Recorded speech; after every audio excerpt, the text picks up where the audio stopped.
Okay, so that's recording now. Video is recording now. I'm going to go ahead and share my screen with you. So I do that through... You're going to share what now? I'm going to share my screen with you. Oh, okay. So, here, check this out.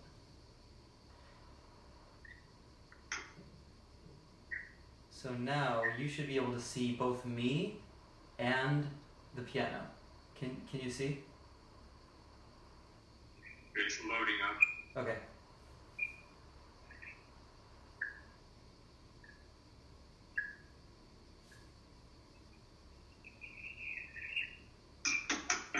No, it's still loading.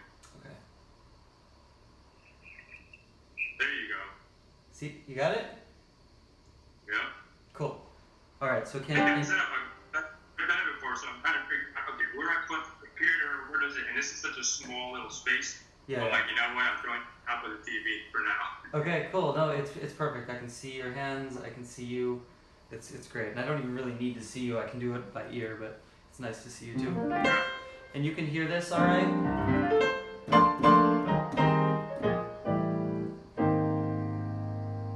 it's a little broken up, but that's fine. That's not it. Okay.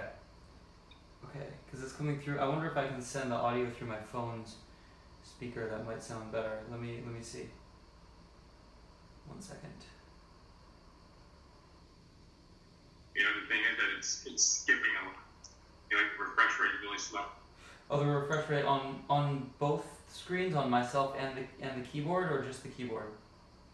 The keyboard's skipping, and the MCU in the smaller box low kind of, it comes almost frozen.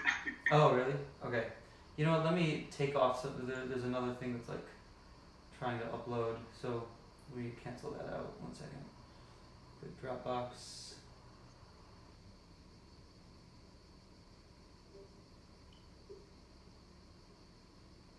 Let's see if that helps at all.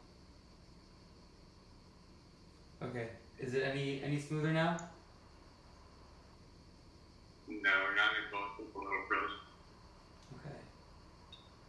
All right, let me try one other thing. Let me try just going onto a different network here, so it'll pause for a second. Huh? Got better for a couple. Okay. Here, hold on 1 second. I'm just gonna try a different network here.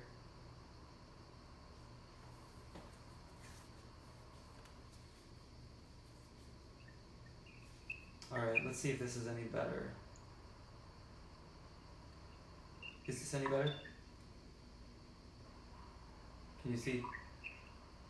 Hair, yeah, I did skipping, but it's better than before. Okay. All right. Let's see. Wonder if there's a way for me to only well.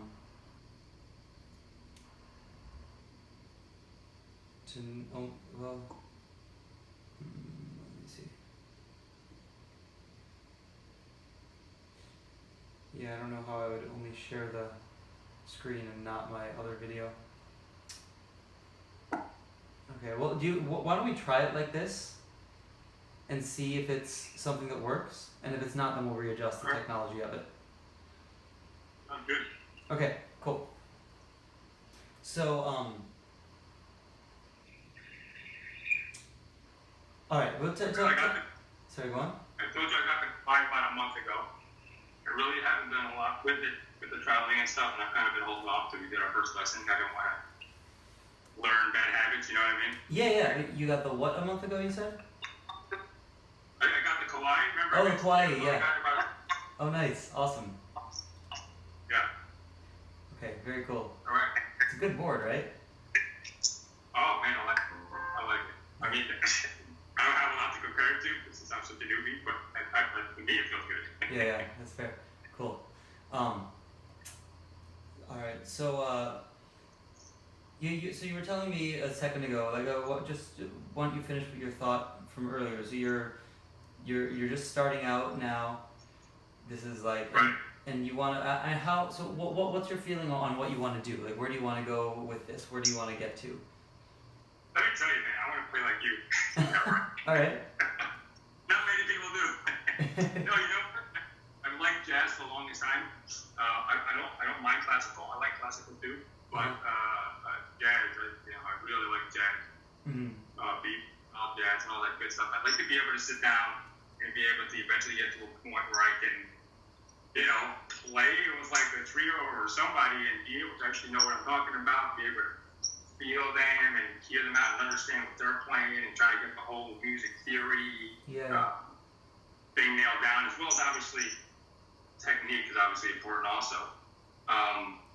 But the end game for me is to be able just to play, multiple songs. I like to be able to eventually do some improv. That's even in the cards, I picked up the real book. I've had it for a while. The guitar, but I've never even opened it up because, like I told you, I've always done tabs for guitar. Yeah. Picked up the Hammond, the Virtuoso Pianist, because I heard that also. That's a great one. I love that. Yeah, that's the Major. It's that stuff, right? Yeah. Not quite to that speed, but there you go. Sweet. You're downloading your Behringer, that video you put out of how to practice, how to schedule your practice. Nice, awesome. Did you also watch the 42-minute one, the one that did the whole overview of, like, the... I did. Yeah, cool. I did. Excellent stuff, man. What? What did you say? I said excellent stuff. Thank you for the video. Oh, thanks, man. Cool. All right. Well, awesome. So I guess the thing to do is for me to just sort of see where you are now, which I know that we're at almost 0, but I want to see you, like, what we're starting with. And then the thing that I think we'll want to do is, like, this first lesson I want to take to build an agenda for what you need from now to the point where you want to be. So let's. I'm good with make me accountable for stuff. You know what I mean? Yeah. And I'll be good for that stuff. If you give me like, here's what I want you to practice, and here's what I want you to get good at by X time. You know what I mean? Like you said, the agenda. And I think that would be great. Okay. Beautiful. All right. So what do you have at first? Do you have any scales or exercises or anything that you've done so far? Do you have any like chord theory? Like, tell me, just give me what you know. Yeah. I tell you I'm zero. I mean, I did the first 2 exercises. I started using those Hammond book. Yeah. So like, can you hear that? Can you hear okay? Yep, I can hear fine. So, like this.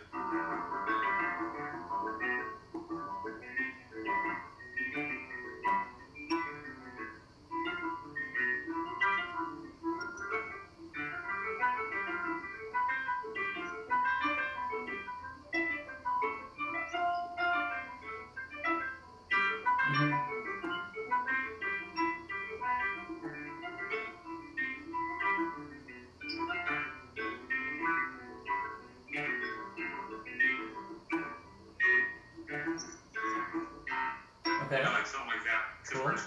I don't know if you think I got to slow down on my timing a little bit because I'm a little off. Like I'm not in sync completely. Okay, that sounds rhythmically all right. But that. Okay, so you have some basic exercises on the white notes. Right. No, it's the white notes. And for example, I started doing like what you were saying with the scales. I only got to C, G, and D very slowly.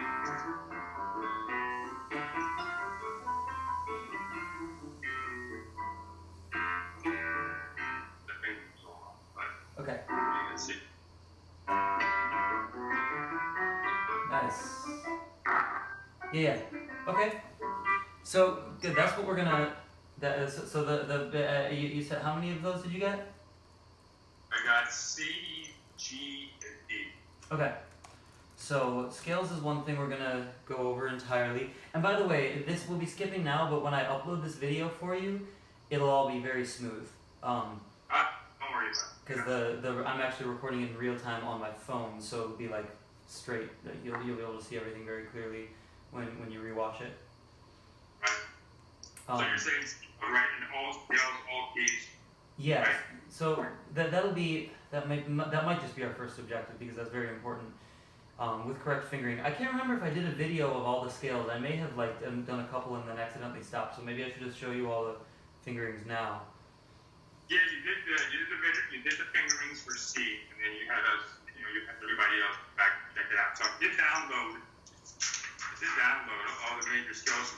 websites that I found. Oh, nice. And it does have finger, so that's cool. Okay. Cool.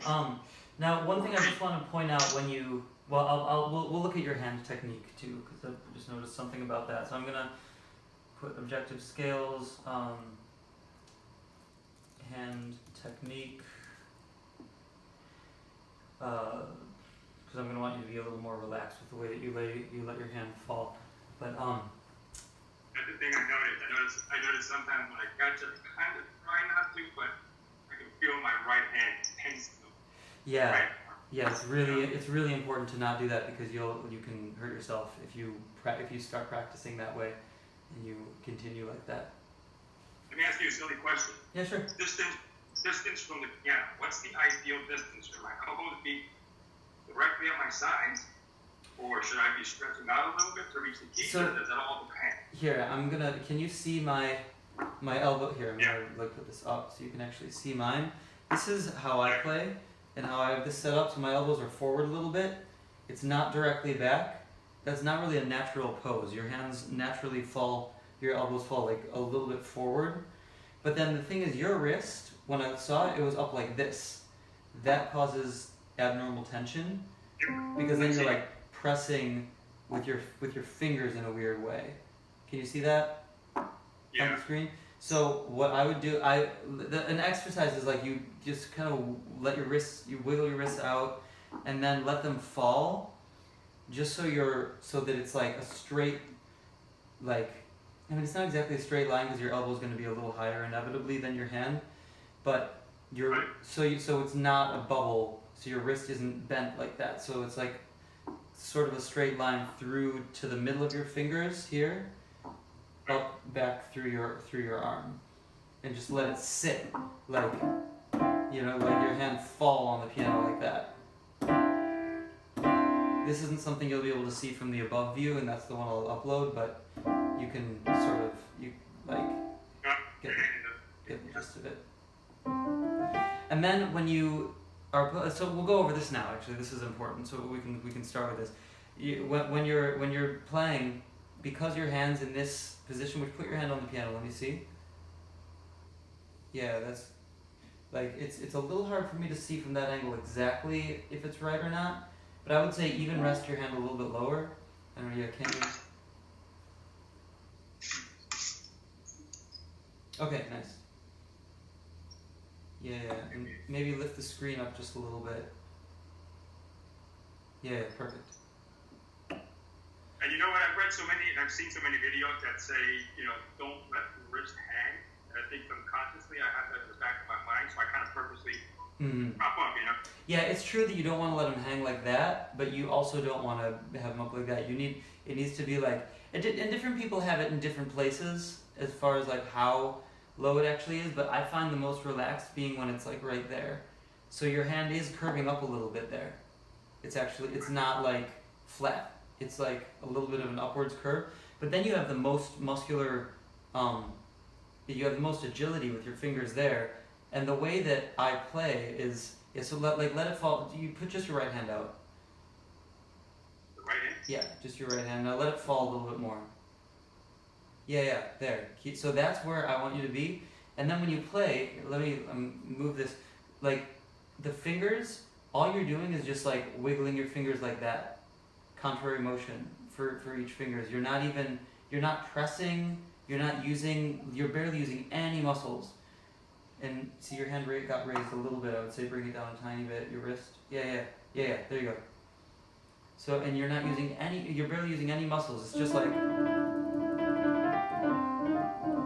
and that allows you to go the most fast as well. Because if it's up here, you're like, and people train people to do that. It's harder to play with feeling and with agility when you're like that. It's much easier if you use very few muscles and keep your hand like relatively low, not below the key bed, but just like right in line with it. Right. So it's something like this. Yeah. Maybe even put your wrist a little tiny bit lower, a little bit lower. Really, huh? Not that far, not that low. Yeah, like there. Yeah, right there. And now do your hand exercise, but slowly. And like, you don't need to lift your fingers way off the key bed also. You're just like. You know me, I tend to exaggerate a little bit. I saw your video. Mm-hmm. I think I've seen all your videos. And I saw the technique that you're talking about, lifting each finger. And I think I was getting to the point that I exaggerated that so much that I was slapping the key. Oh. You know what I mean? Yeah. That doesn't make sense. But you do like so.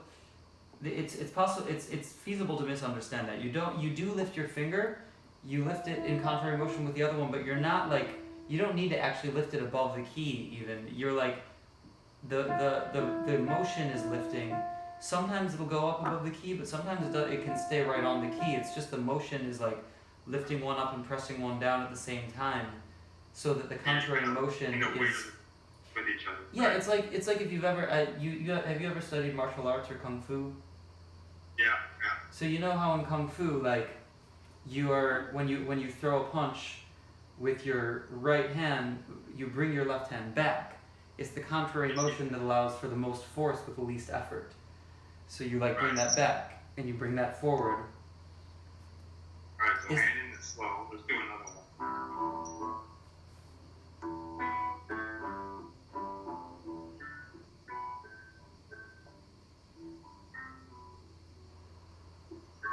Yeah, but do it more slowly, because I still sense a little bit of tension. Like, and just so be super relaxed, do it very slowly, and like, and just like this fast.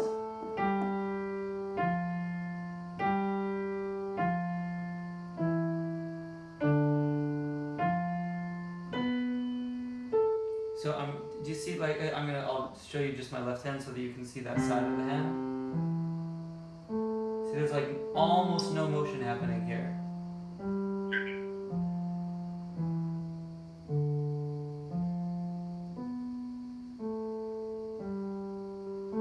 And my wrist is actually even higher than I would recommend myself to keep it.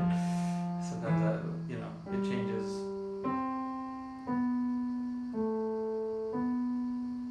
So try that, just super slowly.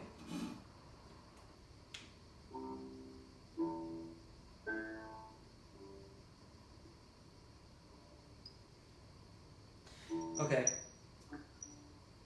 Now, do that same thing, but instead of allowing your hand to be above the keypad like this, just rest it on the keyboard. Don't even lift it off. Don't press the notes, but rest the hands on the keypad.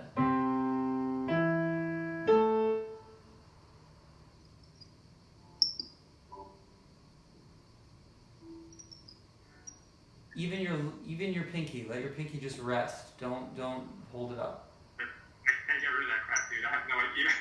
Like a time for some reason.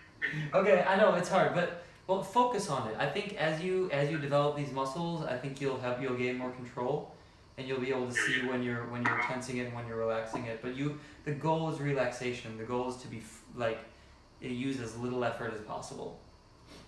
Right. Okay, so I think I want to move on from that subject so that we can continue, because I think we got a lot to cover in this. One quick question before we go on. Yeah. Which do you prefer, Behringer or Hannon, or is there a difference? Behringer. You like Behringer? I used to do Hannon, but it was actually Herbie who told me that I should be doing Behringer, and the reason is because two reasons. One, it trains you to do all of to have agility despite fingerings. So you're using the same fingerings with all the muscles on all the notes, so you get every possible combination of black and white notes with your fingers next to each other. And the other facet of it is that it does incorporate black notes. Hannon does not. That's true. And you want to be able to navigate chromatically. It's essential. So Behringer, I haven't done Hannon in like probably 6 years. I've been doing Behringer. One from Behringer. And again, my note reading is not good, so it took me a while to break. I'm sorry, say that again? But I started looking at the first Behringer. Okay. First exercise and the little note in the book. Uh-huh. And yeah, right off the bat, I could tell it was a lot more complicated throwing in the key notes and the black notes and the white notes next to each other. So I see what you're saying. Yeah. Cool. So, yeah, do the bird exercises. I just realized my phone is on, it's not on airplane mode now, so it's going to be getting text messages and things that will pop up for the video. Whatever, everybody can see my text messages, I don't care. Alright, so then the next thing, so we talked about scales. Let me just go through the scales real quick. It'll take less than 5 minutes. I'm just going to show you the fingerings on here so you have it all in one place. Okay? So I'll just do it slowly. Now the way that I want you to, like for the next lesson, I want you to get all of the scales down perfectly at 40 beats per minute. So it's very, very slowly. But when you do it, focus on everything I was just talking about technique-wise. Because you have to start from the ground up with correct technique, or else you damage your hands eventually. So do these scales all very slowly. I'm going to do them right now a little faster than you'll even do them. Actually, this is a lot faster than you'll be doing them, but I just want to show you the fingerings. So 2 octaves.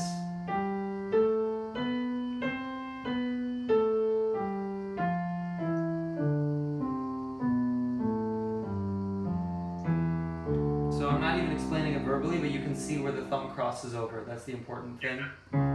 So then C sharp. Now the general rule is that you want to put the thumb on the place, on the white key if you're crossing over from black keys. And this will also be more clear when you rewatch it on the YouTube channel because it'll be more smooth.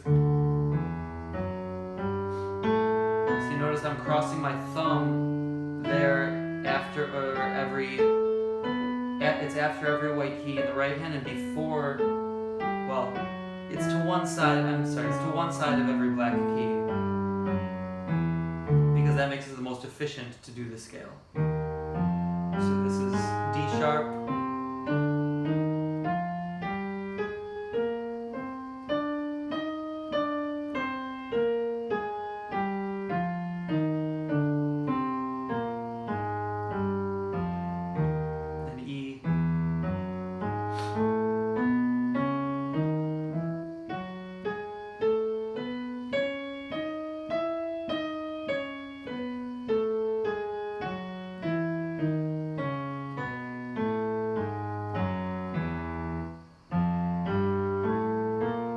remember 40 beats per minute will be a lot slower than this.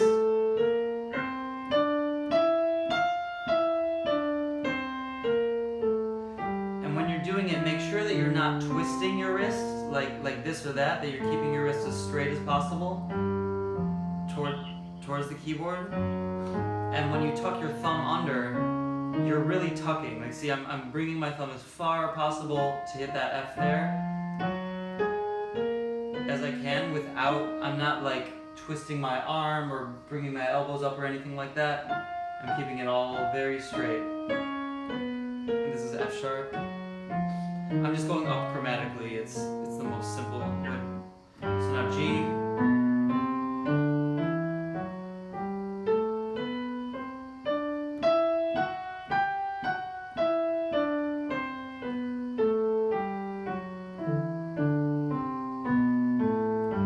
Sharp.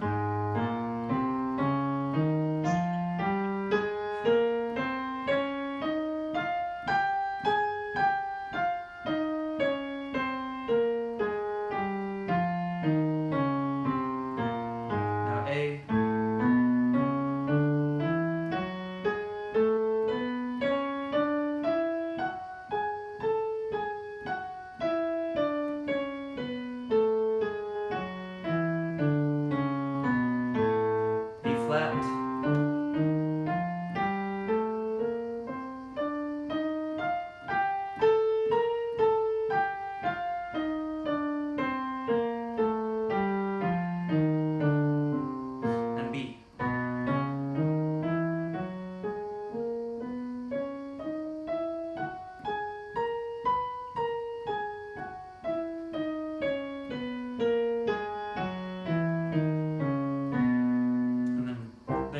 Back to C. One second, I gotta blow my nose here. Sorry.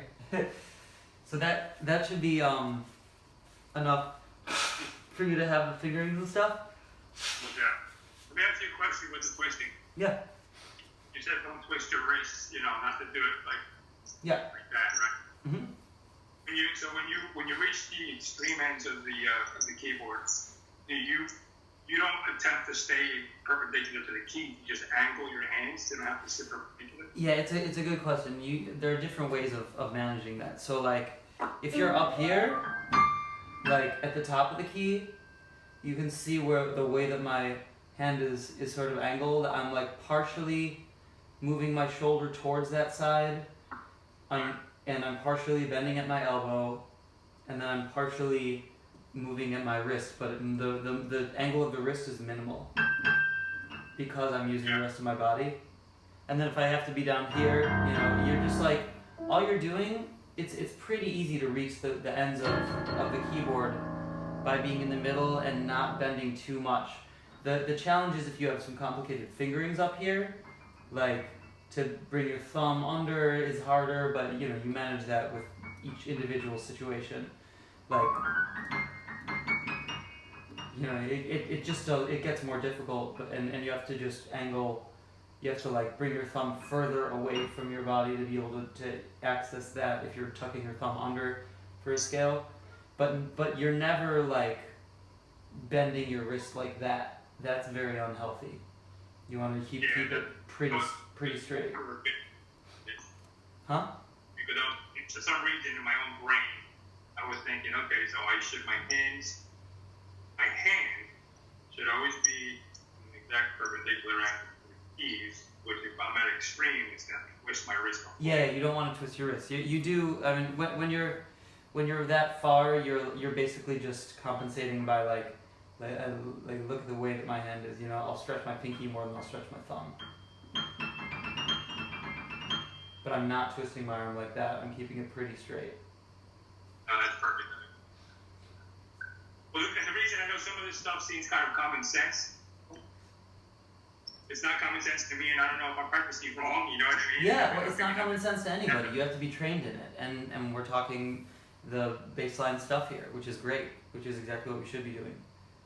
Okay, cool. So, okay, so we got scales.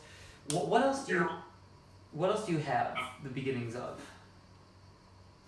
That's it. That's it? All right. Okay. See,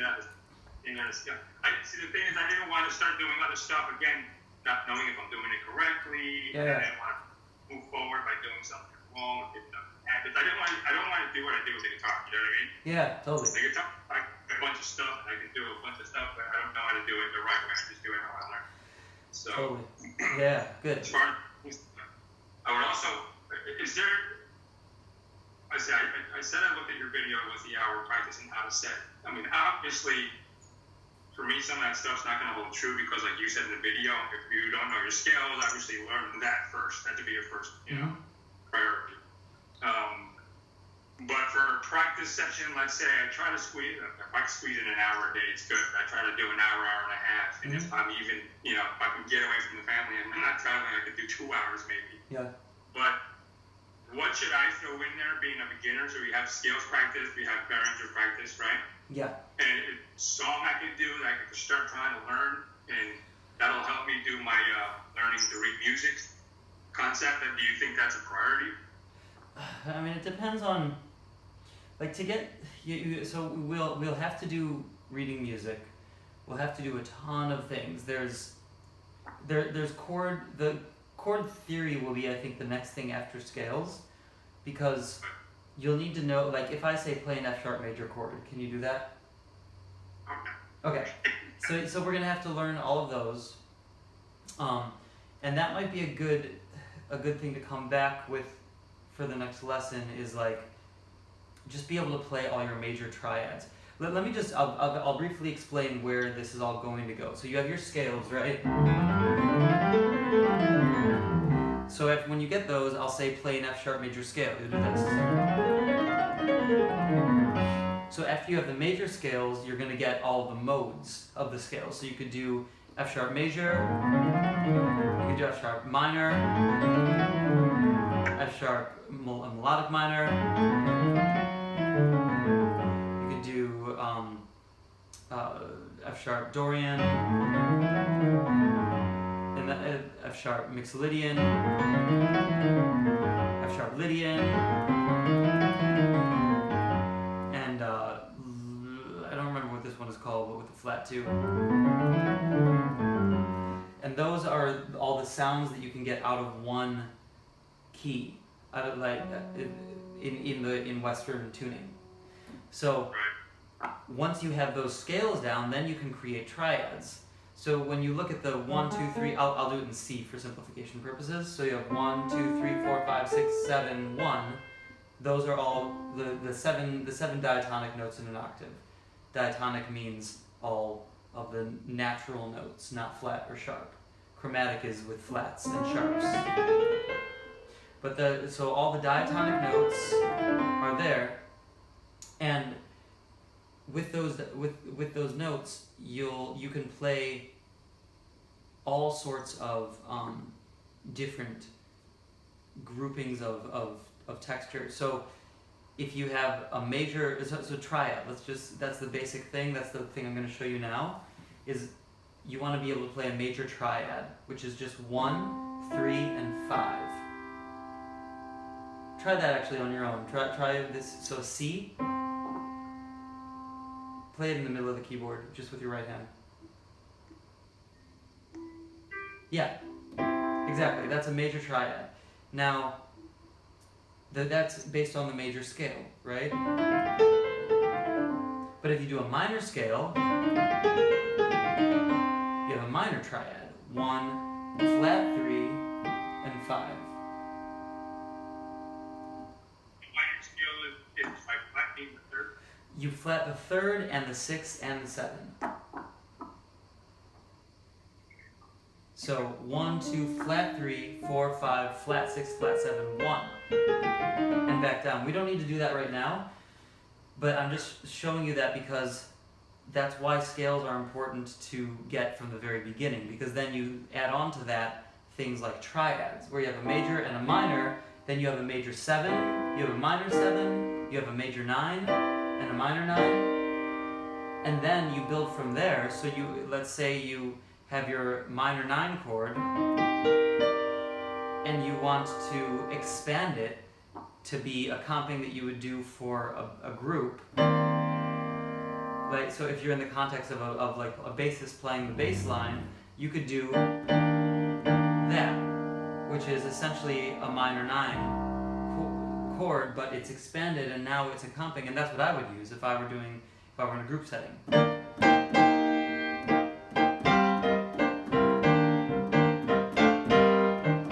You know? And that gets to the sound that then you can use that to accompany yourself.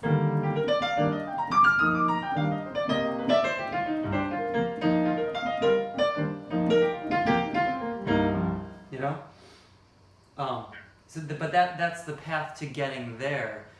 The interesting thing is there are 12 different keys and 7 different directions tonally within each of those keys that you can go.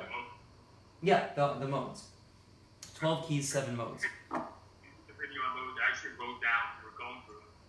I wrote down a combination of all the modes. Essentially, like a flat was the second flat, and you keep going down with the explanation of you adding flats and sharps. So I wrote that down for good stuff. Beautiful. So you think I do learn the scales first at 40 and then tackle modes and then chords, or can you tackle 2 at the same time? I think we'll do it simultaneously, because I think it'll get boring if we cover too much of the technical basics before getting into the theory. I think we should sort of like start them off at the same time. So that's why for the next lesson, in addition to doing your scales and getting them all down, perfect technique at 40 beats per minute, be able to just play a major triad in any key. So if I say an A major triad, be able to play an A major triad, which is this. Because it's the 1 and the major 3 and the 5, because the A major scale is this.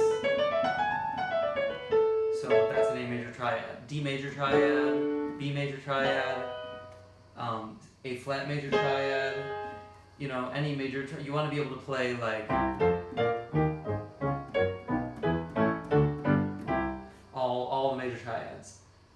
just like at the drop of a hat. I mean, you don't have to do it that fast, you know, but if I ask you, just be able to play it.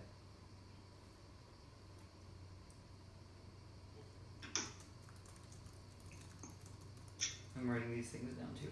Play all major triads, play all scales at 40 BPM. I could start working on scales, and then, you know, like about 15 minutes, and I can switch or start learning the triads or those scales that I practice, and then start, you know, compound that method. Yeah, exactly. So I mean, the scales will take you longer than 15 minutes to start, and I would start with, even if you only have an hour a day, if it takes you an hour to get through your scales, which it easily could, then just take that hour to get through your scales until you get it fast enough to do it in 15 minutes. I think because I do my scales every day. I do exactly that. I slow the metronome down to 40 beats per minute, and I play all my scales. Usually I only, if I have a lot of time, I'll do it in 2 octaves. Usually I only have time for 1 octave, but that's because I do it at 40 beats per minute, and then I do 8th notes at 40 beats per minute, and then 8th note triplets, and then 16th notes, and then 16th note triplets, and then 32nd notes, and then, and by that time it's as fast as I can go. Do you think I can stick with the notes and not move up to 16 notes? You can, if you feel comfortable with it, then go for it. But if you don't feel perfectly comfortable and like your technique is great, then stick with it slowly. It's more important to do it slowly with good technique than it is to do it quickly.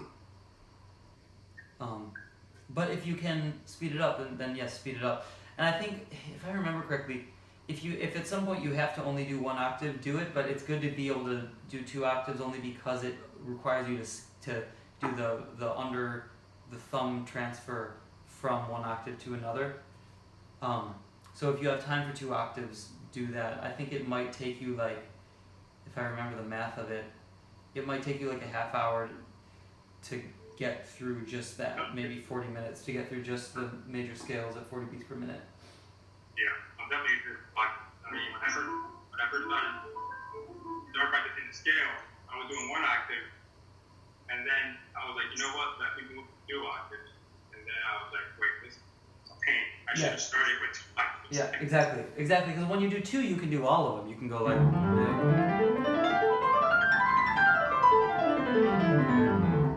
Because when you break that 1 octave, it's the same pattern over and over. Right.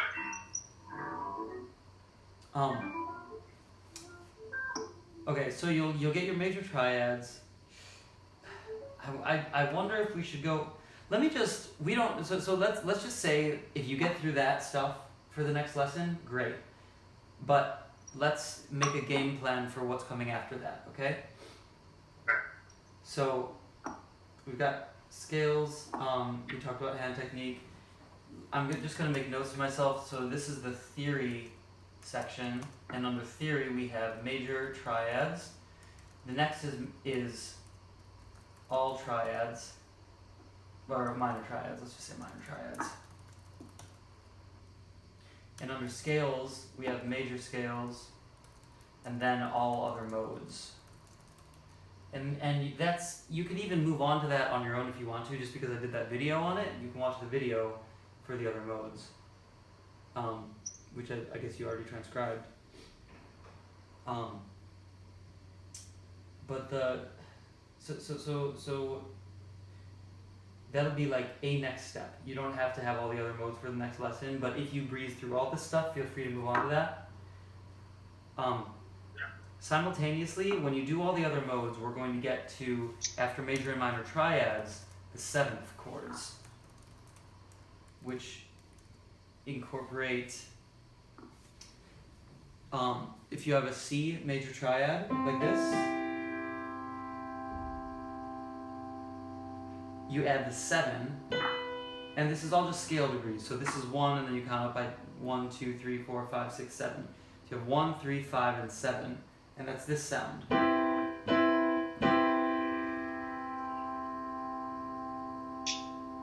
Okay? So you'll want to get that in all keys. So if I say play an F sharp major 7, you play that. If I play D flat major 7, it's that. If I play A major 7, it's that. Okay, gotcha. Yeah, you're starting with the building blocks, the third first, or all that, third minor, and then you're adding that seventh note, which should come a little bit easier because I got to try it. Exactly, exactly. Each of these steps, though they are more complicated steps, it will get you easier to internalize them because they all build on what came before it. So you have your 7. Now, there are 4 different types of 7th chords because you now have 4 notes and you have various combinations of them. You can flat the 3rd and you can flat the 7th in all combinations. So you have your major 7, you have your dominant 7, where you flat only the 7, and that's that sound, you know? You hear that in blues. That's that sound. Major 1, major 3, major 5, dominant 7, flat 7. You have your minor, where you flat the 3rd as well. So major 1, flat 3, major 5, flat 7. That's your minor 7 chord. And that is the one that you use with the minor scale.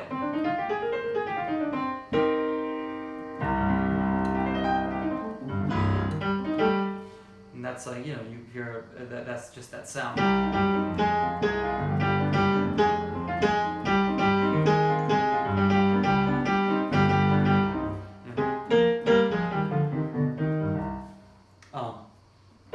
So minor 7 chord, right? So the 7th chords are basically, they wrap up into 3, which is a major, minor, and dominant. There's one more. There's not exactly a good name for this. People have fought me against the name in all my videos. I call it the minor major 7 because that's what my old teacher, Jim Trumpeter, called it. It's 1, flat 3, natural 5, natural 7. What did you call it again? The minor major 7. And that is my favorite type of 7 chord because when you're playing it, it creates this really interesting, like, mysterious sort of sound.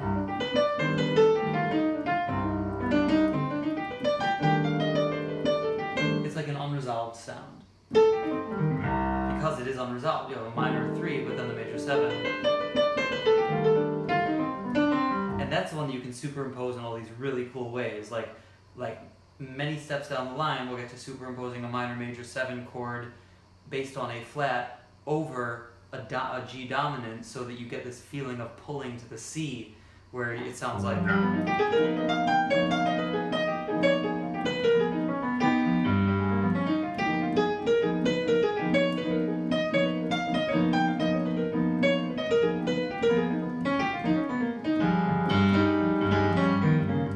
You know?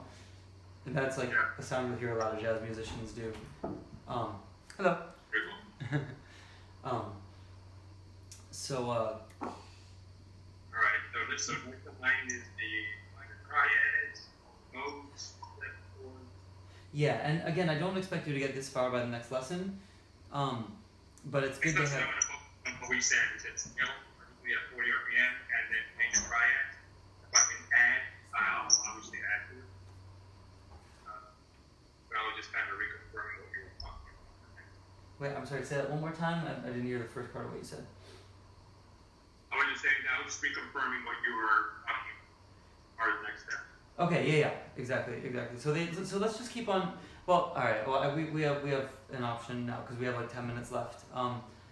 Do you want to keep on going further towards next steps, and I can keep going and sort of like we can continue to lay out this game plan for how we're going to get you to where you actually want to be, or do you want to like hone back and focus a little more on what we've already done? No, I think we can continue going like you're saying for the next 10 minutes. There's obviously, I need to work on a lot of stuff where I can actually show you what I'm working on, good, where I might change technique, you know what I mean? Yeah, okay. Because so there are some pillars that we're going to be working on here. This is the music theory pillar. Now from what I just showed you, we can move on to several other extensions of that. There's the 9 chord, there's the 9, and then there's the 11. which is naturally the sharp 11. And then there's the 13.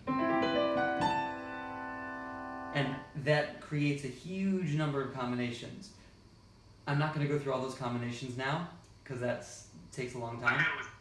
Yeah.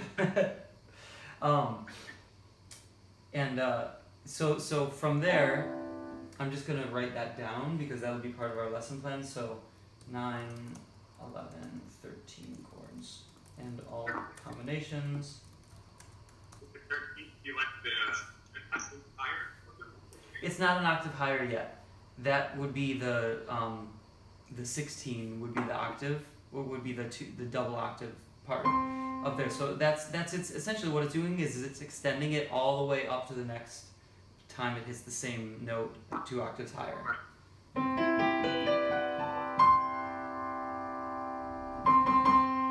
So this is and all the notes in between.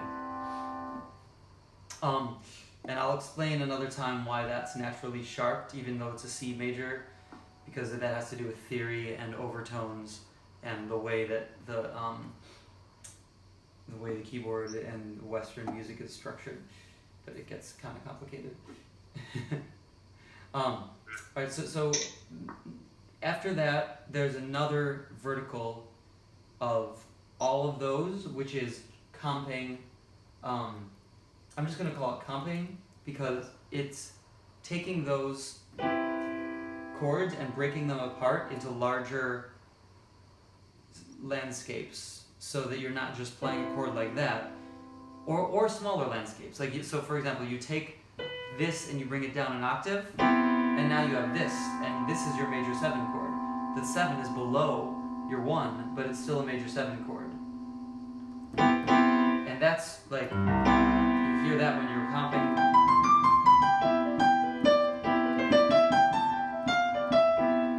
You know?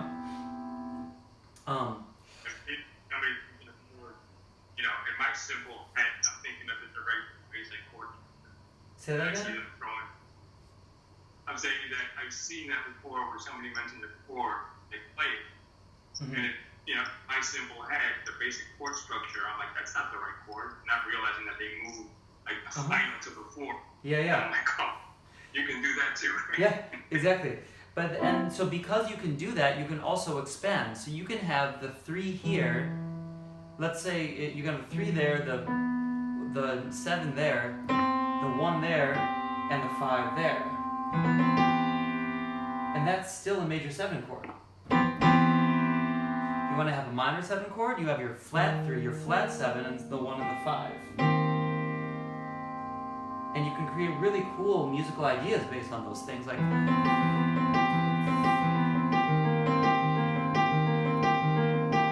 and that brings you to voice leading. Because then if I want to do a C minor, let's say I want to do a chord progression that's C major to C minor to D7 to G7. I do, in that thing that I was just doing, I take my 3 and 7 and 1 and 5. The 1 and 5 stay the same. The 3 and 7 just move a half step lower. Now it's minor. But now, to do a D7, all I have to do is take this 3 and this 7 of C minor and move it down another half step. And now it's the 1 of D and the 5 of D. And this is already the dominant 7 of D, the flat 7 of D. And then this note I can move down to be the 3. So I just went from C minor here to D7 here with barely moving at all on the keyboard. That's called voice leading.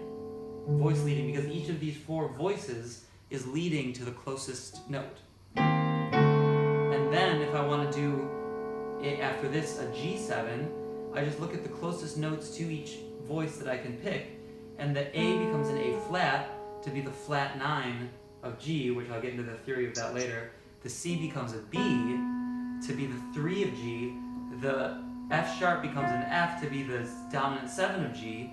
And now I have a G dominant 7 with a flat 9 that can lead right back into C major, which is very close to it if you're voice leading. So then so the sound result is this. Turn up the reverb here because I have no foot pedal for sustain.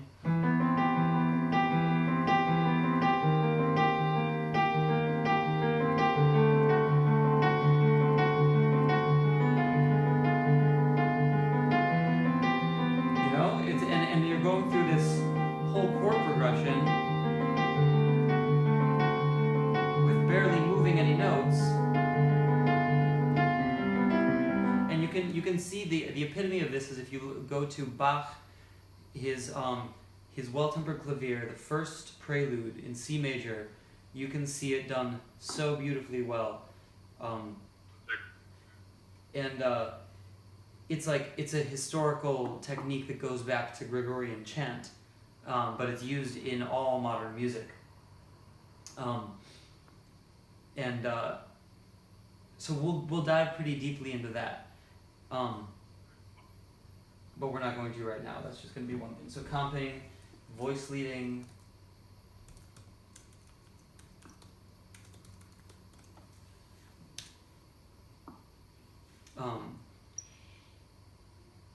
And then, so once you have that, you can get into, well, even before you have that, at the same time, but not right now, we will go into work in jazz standards. I think once you get to the 7, once you get all the 7s down, at that point we can branch off into melody, because then you can comp for yourself, and you can play like you could play like an F major 7 here.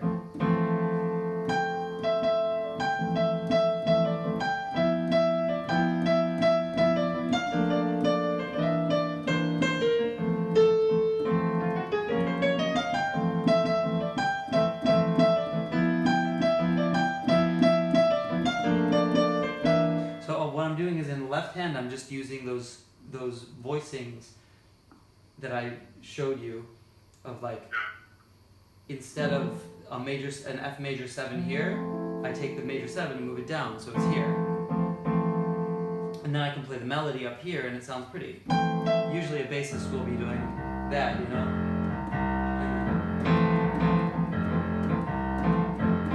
and I'll show you bass lines and stuff too. That'll be another thing, but that is like sort of an offshoot of all of this. So put the real book away. I need to look at it for now, right? You don't need to look at it for now. That'll be like several lessons down the road. Should I put this one away too? I'm gonna put all my books away. Just go with what you need. Nice. That's the jazz piano book. I think I downloaded that. I've been meaning to look through that. I haven't read it, but I mean, it's probably keep it all there if you need a reference. I think it probably has great information in it.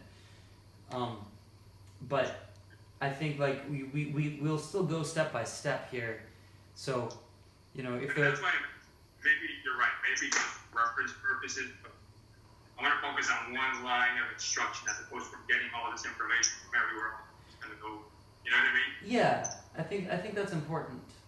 Because it's easy to distract yourself and then get confused of why piece A doesn't connect with piece D when you don't have pieces B and C already in place. Right. So on that note, you also suggest even attempting to learn a song or even the most basic song. I mean, if you feel to sound out a song, do it. Have fun with it. But don't expect to do it in the most correct way yet. That's the problem. Yeah, I agree. And that's maybe why I should hold off. But have fun, man. Don't keep yourself from exploring, because exploring is how I started, and I filled in gaps and things. But like, if you want to take 15 minutes a day out of your hour to like just mess around on something that you want to have fun with, do that, because that piece will connect somewhere along the line, and I will make sure that it connects in the logical way. And whatever things go wrong in the process of learning on your own, I'll just like, you know, reset those bones as we go. Okay. So let me ask you this question. I do a lot of traveling, right? That we've spoken about it. You what? I picked this up for when I travel. Now, do you suggest I use it or not use it? I think it might be a tool for learning the fingerings of certain things, and then practice on it. Which is that? What keyboard is that? Oh, this is the iRig. This is iRig. I picked up like 100. It's what? It's an iRig. Oh, it's an iRig. Got you. Okay. Yeah. That's cool. You can use it. It won't. If you use that too much, it'll hurt your hands. Because of the action on it. It's just a really cheap action. The Kauai that you have is fantastic. I'm using an MX88, which is also fantastic. Yamaha just came out with this board. So this is what I'm using now. I replaced my Kawaii with it. Sorry to outdate you immediately after you buy a keyboard. But the MX88 also is great. On that? What's that? How's the action on the one you just got? It's incredible. It's the Yamaha action, like it's the new action that they have in the Montage and the Montage 8 and the MX88 is like it's my favorite at this point that's out there. How about the portable one? What's that? The smaller one. How about the smaller one? Oh, the MX49? Yeah. That's good, but it's not weighted. It's good for synth action. But check this out. This is actually, I'm gonna get this out. This is what I use for the road. Is this keyboard? It's the Reface series. It's this little guy. Do you see it? Yeah, I saw videos. Yeah. And this is it's also great because it has built-in speakers. And I use this to practice like everywhere. And it's small. The keys are smaller, but the action is incredible. The action is better than any like full-size cheap synth that you can get. And it's a professional grade keyboard, but with smaller keys. I actually have gone to jam sessions with this and like just destroyed at jam sessions with this tiny keyboard, and people are like, "Holy shit! Like, what is that little? How did you get that sound out of that? Because it's got great sounds. It's got like motif sounds in it." But yeah. So this, if you are traveling and you want to practice, this is actually a great way to learn, even though the keys are smaller. All the theory and everything you'll learn it just as effectively, and it won't hurt your hands because the action is so well done. It's just like it's what I use like everywhere. I have it out on planes and stuff, and knowing the people next to me in the seats with the clicking of the keys, even though I use it under headphones. I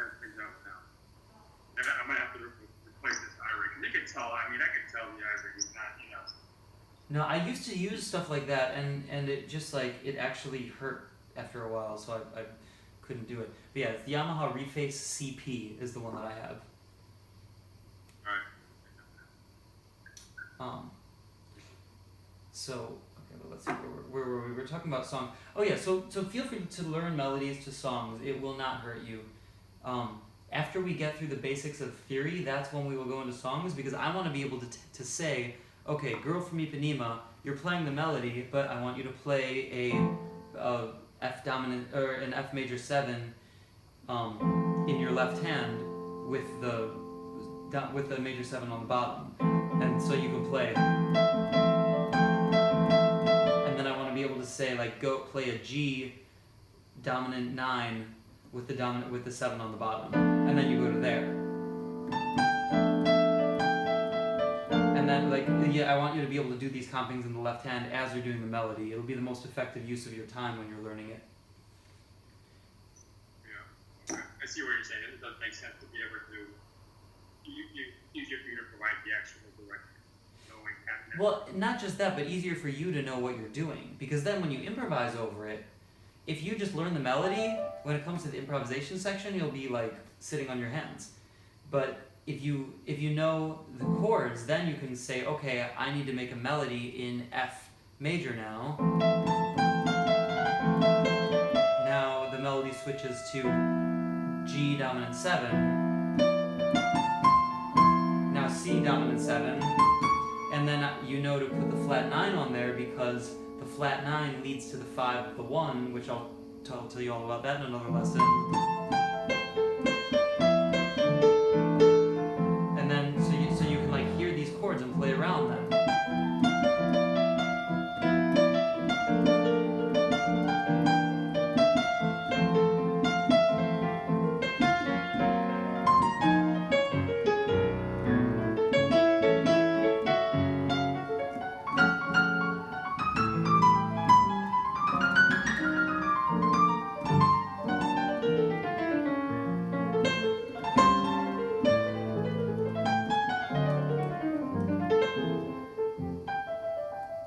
So on and so forth. You gotta put up more videos of you with your band and you're on tour. I was watching some of the stuff you have on there. That's inspiring, man. That is Thanks, so man. awesome. Thanks, man. Thank you. Very cool. All right, good, man. I look like I got a lot of work ahead of me. Sweet. Sweet. But I mean, it's good. I mean, it's a path, right? I mean, it's a good path. I can start following now. Yeah, exactly.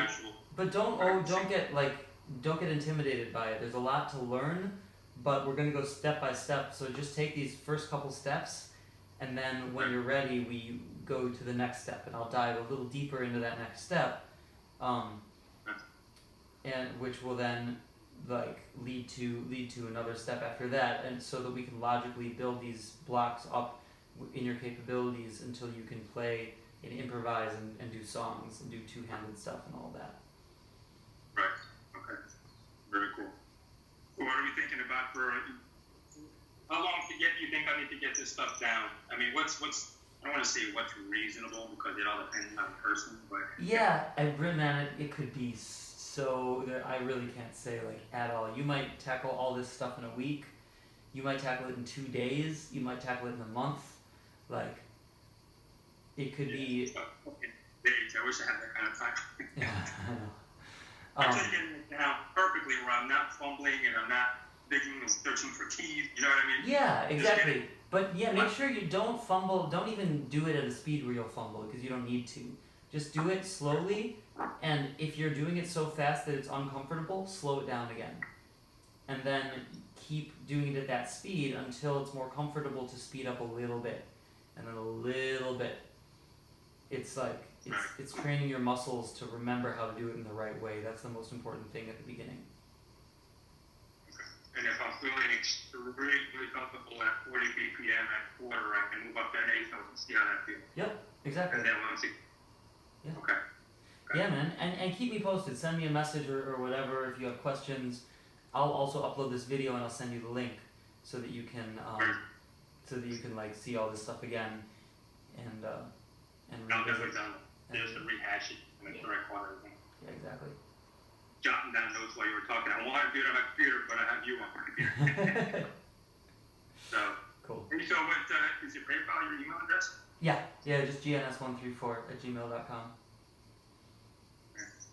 Very cool. Cool. I appreciate your time, man. Man, I appreciate you. This is great. I'm excited to start doing this more, and I think that with us going through this sequence, I think it'll help a lot of people understand these things too, because I think there are more people that I've been getting a ton of people asking me to do things answering some of the questions that you're asking me in these very videos, but I just haven't had time or haven't made the time to do it, so it's perfect. I'm not afraid to ask all the stupid questions there are. No, it's beautiful, man. It's exactly what should be happening. I'm sitting up, so I'm going to ask you, hey, how should I sit on the bench? Nice. No? I don't care as long as I do it right and I start out right. Because like I said, I love playing the guitar. I've always played the guitar, but I've done it my way. I can play a ton of songs, but it's my way.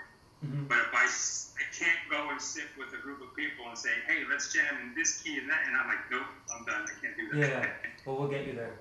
We will get you there. All right, Greg. I'm going to let you go, man. Thank you. I'll be sending that to you in the next 5-10 minutes. All right. What I owe you. Awesome, Andres. Thank you again. We'll be texting again. I'll be in communication with you so we can nail down our next lesson.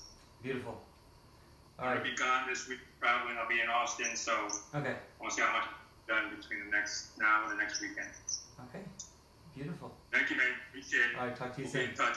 Sounds good. Thank you. All right. Bye.